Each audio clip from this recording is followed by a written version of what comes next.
원래는 상담을 하시는 분들이 많이 오실 수도 있겠다 생각해서 1번을 했었는데 이게 뭐 여기 일부 계시기도 하고 또 변호사님들도 계시니까 뭐 말씀을 조금 드리자면 전세 사기 특별법이든지 아니면 뭐 전세 피해자들을 상담하시는 그 변호사나 상담 기관의 그 뭐 직원이거나 공무원들이 처음에 그 갖고 있는 마인드와 관련돼 가지고 많은 문제 제기가 있어요. 그 실제 피해자들이 가서 상담을 해보니까 다 안 된다고 그러더라고요. 그런 식으로 답하고 더 이상의 그 다음이 없는 넥스트가 없는 거예요. 그러면 이제 임차인 새끼 이 피해를 본인은 피해를 당하는 그러면 나는 어떻게 하라는 거냐?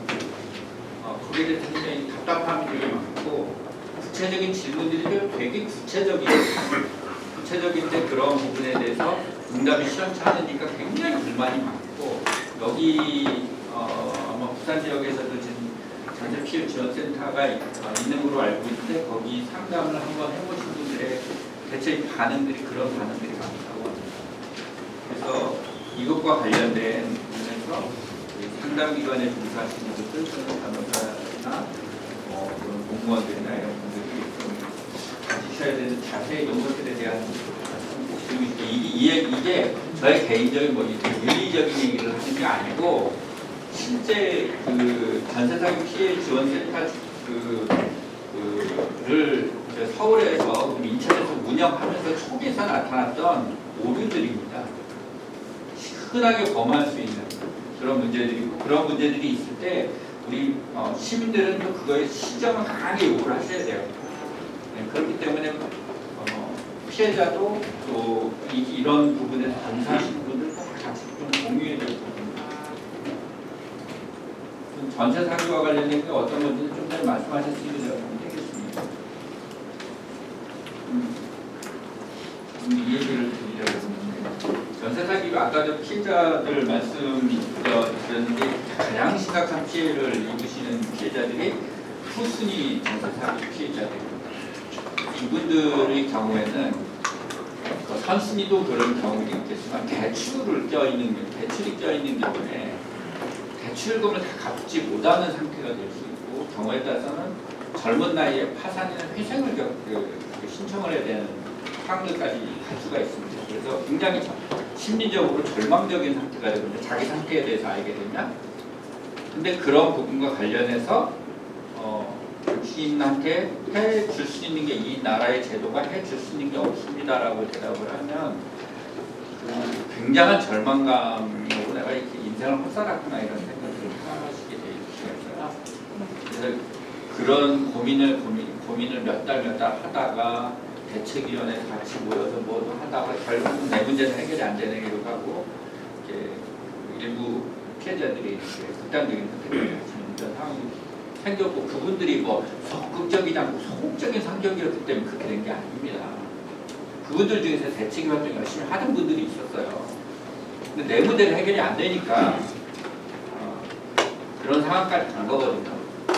그 사람에게 손가락질하거나 그 사람들이 너가 그런 집에 왜 그런 집에 들어가가지고 이런 프로를 당했냐 이런 식의 인상을 받지 않도록 그 상담기관에 종사하시는 분, 변호사님들,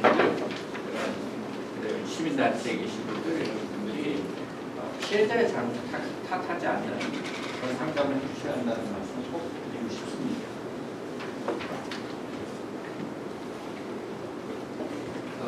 꼭 정서적인 지지와 위로를 해주시는 그런 상담을 하고 임차인의 잘못을 탓하거나 핀잔 주는 그런 상담을 하시는 않는다는 말씀을 드립니다. 그리고 상담을 해주실 때 특별법만 가지고 설명하시려고 하면 안 되고 특별법 위에 구제방법까지도 살펴보셔야 되고 정부가 발표한 특별법 위에 구제 방법이 여러 가지가 있거든요. 그것까지 다 마스터해서 상담을 해주셔야 된다. 그렇게 하려면 평소에 아시는 실력 가지고 할 수가 없다는 거예요. 평소에 알고 있는 그 공무원들이나 그 다음에 변호사들이나 알고 있는 기존 지식 가지고 이걸 하려고 하면 안 돼요. 공부를 하셔야 됩니다. 본인들도 모르는 내용들이거든요.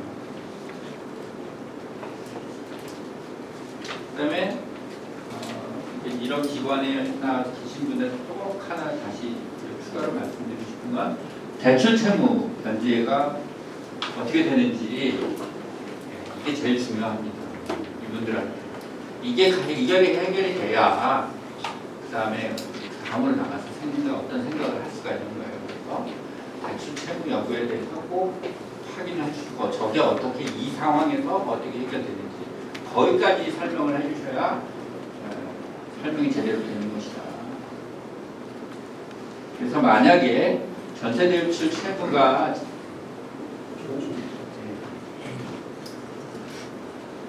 전세대출 채무가 변제불능인 상태에 직면해 있다 이러면 이분들한테 이제 이 사람이 이제 전세사기 피해자일 경우를 가정을 하는 건데 좀 이따 전세사기 피해자는 어떤 분들인지 제가 설명을 드릴 거예요.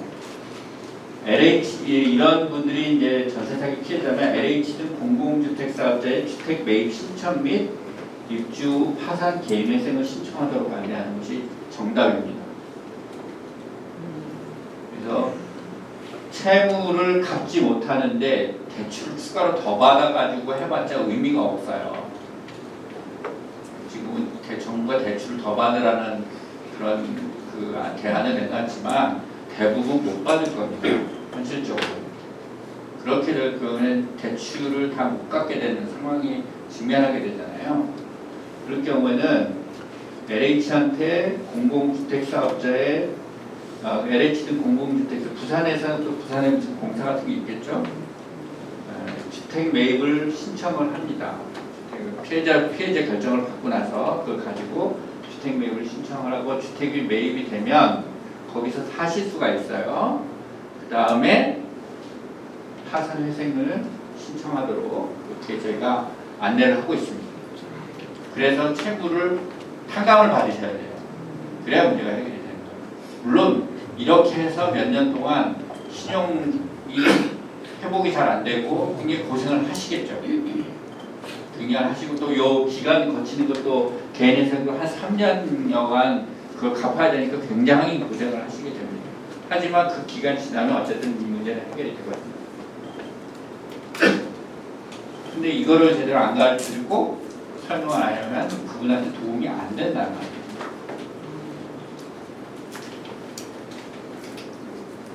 그 다음에 매입 공공임대주택에 보증금을 그러면 이제 얼마를 여기 넣어줘야 될 거 아니에요. 이 보증금 이제 어디서 이제 빌려오실 수도 있고 뭐 가족의 도움을 받는다든지 가까운 분들의 도움을 받는데 그게 뭐 2천만 원이고 3천만 원이고 이럴 수가 있어요. 여기에 이 보증금 액수가 지역별로 최우선 변제금 범위 내릴 때 그 최우선 변제금 범위 낼 때는 요 파산이나 개인 회생을 할 때 요거를 면제 재산으로 취급해줘요. 면제 재산을 취급해준다는 얘기는 뭐냐면 요 재산에 대해서 강제 집행을 못하는 거예요. 그래서 그리고 이거는 이 사람의 재산을 그냥 남겨두는 거예요. 파산이나 회생을. 그래서 이 돈이 보호가 되기 때문에 이분은 계속 여기서 파산 회생을 해도 거절하실 수 있게 되는 거예요. 그래서 이게 이분들한테 생명의 동아줄입니다. 그렇게까지 가지 않으면 좋지만 이 상황까지 갈 수밖에 없는 분들한테는 이걸 꼭 알려주셔야 돼요. 주변 분들한테도 파산하는 상황은 다 죽는 걸로 알고 계시는데 그렇진 않다. 자기가 거주할 수 있는 집을 마련할 방법이 있다. 꼭 알려주시면 감사하겠습니다. 그러면 개인 파산이나 회생 어디서 상담하냐? 서울의 경우에는 서울금융복지상담센터, 경기는 경기도 같은 서민금융복지지원센터가 있고 법률구조공단에 있습니다. 부산도 있습니다.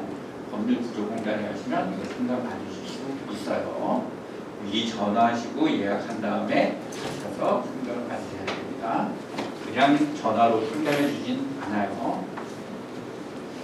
이거를 좀 아시면 많이 도움이 되시는 것 같습니다. 그다음에 이제 본격적으로 이제 전세사기 피해자 지원 및 주거안정에 관한 특별법, 흔히 말하는 전세사기 특별법에 대해서 설명을 드리도록 하겠습니다. 제가 이거 제정할 때 하여튼 열심히 했어요. 열심히 해가지고 많은 입법적인 자문 같은 것들을 해드렸습니다. 국회를 통해서. 네, 지금 아주 마음에 들게 지금 돼 있지는 않아요. 하지만 현재 돼 있는 건 어쩔 수 없는 거잖아요. 어쩔 수 없으니까 그 범위 내에서 설명을 드릴게요. 피해자 요건이 4가지가 있습니다. 여기 지금 1호, 2호만 나왔는데요. 이게 양이 많아서 먼저 1호부터 보면 주택을 인도받고 주민등록도 하고 그 다음에 임대차 계약증서상 확정이자를 받거나 또는 주택인도를 받고 주민등록을 하고 임차권 등기를 한 경우 이렇게 되어 있습니다. 그러니까 이 2가지 인도와 주민등록은 꼭 있어야 되는 거고요. 그 다음에 계약증상 확정일사를 받으면 좋고 임차권 등기까지 안 받아도 돼요. 그럴 경우에는 확정일자를 못 받아서도 임차권 등기를 하면 됩니다. 이거는 이제 왜 이분들한테 대항력과 우선변제권, 임대차 계약서의 대항력과 우선변제권이 있느냐 이걸 따지는 겁니다. 그리고 실제 임차인인지도 따지는 측면도 좀 있어요. 그 다음에 2호가 보증금입니다. 보증금은 3억 원 이하는 3억 원 이하라는 조건이 있습니다. 다만 시도별로 상한액을 2억 원까지 상향 조정할 수 있다는 단서가 있어요. 그런데 이 기준에 대해서 발표한 적이 없습니다. 이 기준을 발표할 거냐고 저희가 문의를 했는데 비공식적으로 문의를 했는데 발표할 계획이 없어요. 그럼 어떻게 한다는 거냐?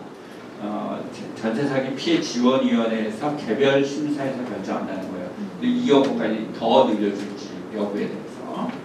근데 그거는 뭐하고 관계 있게 되는 거냐면 어떤 경우를 머릿속에 염두에 케이스들이 있어서 그래요. 어떤 경우냐면 전세 대출을 꽤 받아가지고 전세 대출을 받아서 못 갚는 금액이 꽤 많아졌을 때 그걸 구제해주기 위해서 전세금이 좀 높아지더라도 3억 원을 초과하더라도 구제해줄 수 있는 경우도 있겠다. 이렇게 해서 이걸 하는 거거든요. 그러면 이분이 이제 상담을 해주시는 이 변호사님들, 또는 상담기관에 계신 분들의 입장에서는 이걸 어떻게 안내를 해야 되냐면 피해를 최대한 구체적으로 기술하십시오라고 안내를 해드려야 됩니다. 전세 사기 피해자 결정 신청서가 있잖아요. 거기 보면 되게 간단하게 돼 있거든요.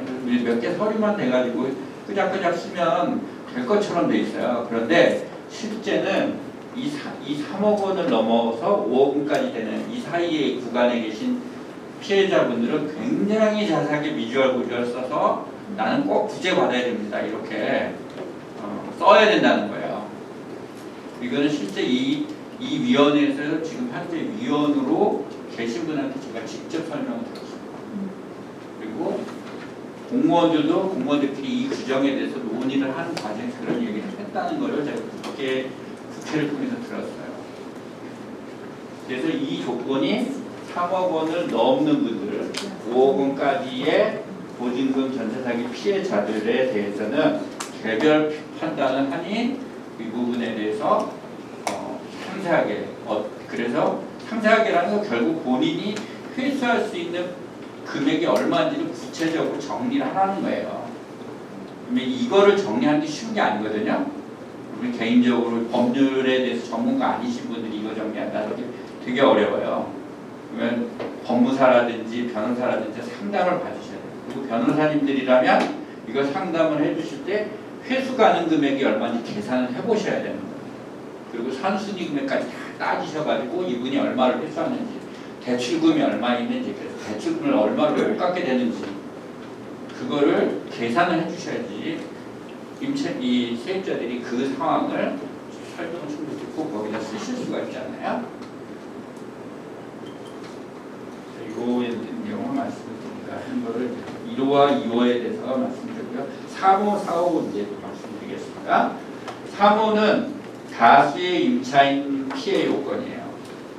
다수의 임차인이 피해를 입었거나 입을 것으로 예상됩니다.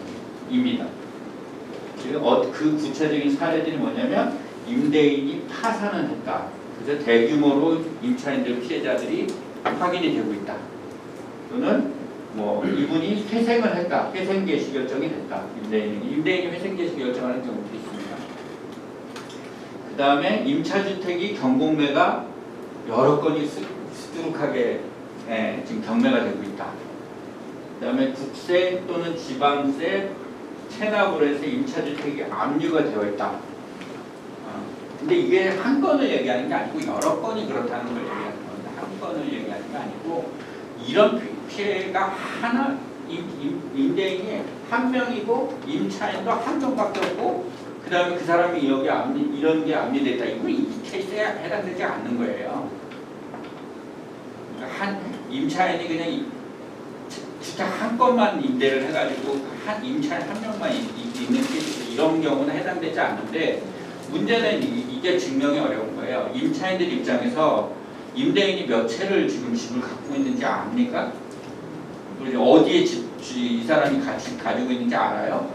모른다고요. 그러니까 여러 임차인들이 이렇게 신청해서 그거를 수합을 해보니까 여러 사람 피해자 발생했네. 이랬을 때 이걸 인정을 해주겠다는 거예요. 그래서 결국은 여러분들은 그냥 신청하는 수밖에 없는 겁니다. 모르니까. 대신 이 사람이 파산의 생각을 신청을 했으면 이제 알 방법이 있어요. 거기에 임차인들이 막 이제 여러 나오게 되니까 그 채권자 목록이라고 있거든요. 거기 보면 여러 나오게 돼 있으니까 그때는 알 수 있죠. 근데 그냥 경공매 개시되든 내 집만 경공매 된 거 가지고는 사실 정확히는 모르죠. 그런데 이게 여러 건 있으면 지역사회에서 알려지잖아요. 그래서 그거를 확인하겠다는 거예요. 그런 방법으로. 임차주택의 압류도 마찬가지입니다. 한 건만 있는 임차인에 대해서 한 건만 체납이 되니까 요걸 따지는 게 아니고 여러 피해자가 생겼다 이런 거를 요구를 합니다. 4호가 임대인이 보증금을 돌려주지 않은 의도가 있다고 의심할 만한 상당한 이유가 있었다 이겁니다. 이게 실제 변호사들한테 물어보면 제일 어려운 부분이다. 이게 말은 이렇게 쉬워 보이는데 이게 제일 어렵다. 이게 언제 이런 보증금을 돌려주지 않은 의도가 언제 있어야 되냐? 계약 당시에 있어야 돼요. 지금이 아니고. 그러니까 우리가 보통 대부분의 그 분들이 그 전세 사기라고 그러면 보증금 안 돌려주는 전세 사기 아니야? 이렇게 생각하시니 그게 아니고 처음부터 계약한 당시부터 보증금을 안 돌려주려고 했어. 또는 그 사람은 그 당시에 이미 보증금 반환할 능력이 없었어. 이렇게 따지니까 이렇게 까다로운 거예요. 그래서 기소되는 범위도 그 임대인의 임차인들 모두에 대해 모든 사건에 대해서 기소가 되는 게 아니고 일부만 기소되는 이입니다.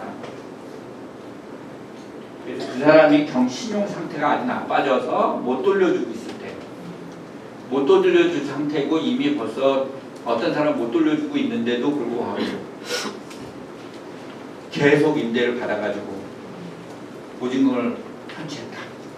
이런 정황들이 나타나기 시작할 때인데 여러분이 그걸 어떻게 증명하겠어요? 증명 못하죠. 이건 수사해봐야지 아는 겁니다. 그래서 어렵다는 거예요. 근데 다만 아마 지역적으로 집단적으로 이렇게 피해가 발생한 그런 지역에서는 이미 사회 문제화돼서 이 부분이 여러 가지 문제되고 또 고소장도 여러 들어가 있고 그렇기 때문에 이제 수사가 개시되는 상황인데요.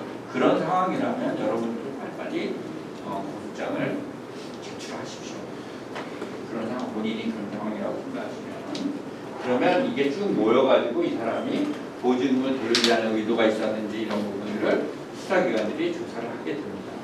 다만 이제 어떤 상황들이 좀 안타까운 상황들이 있냐면 아직 난 계약 기간이 남아 있어요. 아직도. 그래서 올해 8월이나 올해 뭐 가을에 계약이 끝났는데 벌써 지금 주변에서 못 받았다는 사람들이 많아가지고 나도 지금 불안하다. 이래가지고 오신 분들도 있을 거거든요. 네. 그런 분들도 아마 여기에 해당되시는 분들이 많이 있을 겁니다. 실제로 조사 잘 해보면. 그래서 근데 이제 창구에 가면 그 경찰서나 창구에 가면 아직 계약 기간 안 끝났는데요. 그러면 일단 가시죠. 이런다고요. 서류 안 받으려고 그래요. 예. 그런 경우에는 할 수가 없어요. 그리고 변호사님이나 이런 분들, 이제 법무사나 이런 사람들이 법률적인 조력을 좀 받아가지고 이거를 작성하시기에 불가피할 겁니다.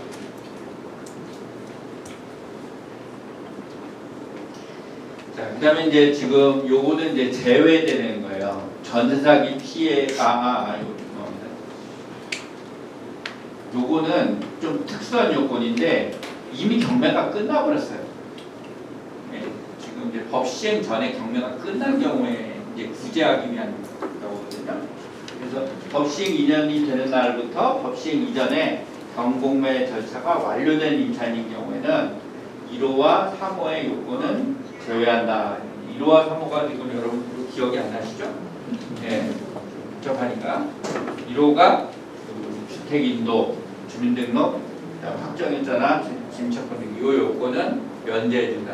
왜냐면 이분들은 지금 현재는 이 조건을 갖출 수가 없거든요. 경매가 끝나버렸거든요.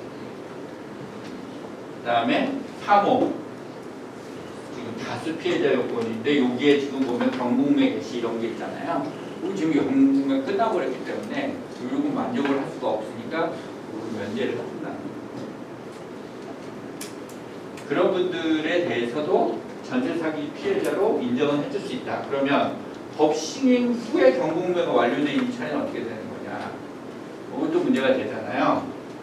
네, 이런 경우에는 전세사기 피해자로는 인정을 못 받지만 전세사기 피해자 등에는 해당할 수가 있습니다. 다른 조건들을 만족을 할 경우는 2호, 4호 등에 해당되는 그런 분들, 전세 사기 의도로 보증금 탈취당했고, 그 다음에 보증금 요건이 3억 원 상한 그 요건, 또는 3억 플러스 2억까지죠. 그 요건에 해당하는 분들은 전세 사기 피해자 등으로 인정을 해서 금융지원 등 일부 지원 대책이 적용될 수 있습니다. 이 조건이 뭔지는 조금 이따가 말씀드릴게요. 그래서 이렇게 되면 이분들이 좀 구제될 수 있는 여러 가지 대책들을 못 받게 되잖아요. 그래서 경공매가 막 진행되고 있으면 이게 급하다고 거기다 쓰시라는 거예요. 신청서에다. 그래서 경공매를 유예해달라고 거기 체크를 하셔야 돼요. 거기 신청서에 그 양 좀 이따 보여드릴 거거든요. 여기다가 경공매 유예를 신청을 하셔야 한다. 그래서 최근에 보면 여러분들 관심 있는 분들 좀 보셨겠지만 경공매 유예 신청이 그 전세사기 피해자 결정 전에 지금 나오고 있잖아요. 그게 바로 이거거든요. 신청서 했는데 아직 그 조사는 완결이 안 됐어요. 완료가 안 돼서 결정도 아직 안 났는데도 미리 지금 경공매는 빨리 이걸 유예를 해줘야 그 다음에 뭐 이분들이 해당되든 안 되든 그걸 판단하고 그 다음에 해당되는 분은 거기 법의 적용을 받을 수 있게 그렇게 하면 시간이 좀 필요하단 말이에요. 그래서 시간을 좀 연장하기 위해서 이 제도가 필요한 거죠. 그 다음에 이제 이 전세사기 피해 요건에서 제외되는 분, 전세사기의 피해자에서 제외되는 분들을 좀 설명을 하겠습니다. 어떤 분들이냐? 보증금을 스스로 다 돌려받을 수 있는 분들. 그러니까 지금은 못 돌려받았지만 결국은 다 돌려받을 수 있는 분들. 어떤 분들이냐? 예를 들어 보증보험 같은 거를 들어놨다. 이분은 지금 못 받아도 임차권 등기하고 그다음에 그 보증기간에다가 그거를 설정하시는 게 신청하시면 되거든요. 그러면 조금 늦게 돈을 돌려받으시더라도 결국 돌려받을 수 있기 때문에 전세사기 피해자도 인정 실익이 없어요. 예. 그다음에 경매를 다 해가지고도 다 돌려받을 수 있는 분들 이런 분들도 안 해줍니다. 예. 지금은 못 받았지 결국 이런 분들은 자력으로 스스로 문제를 해결해야 되는 거예요.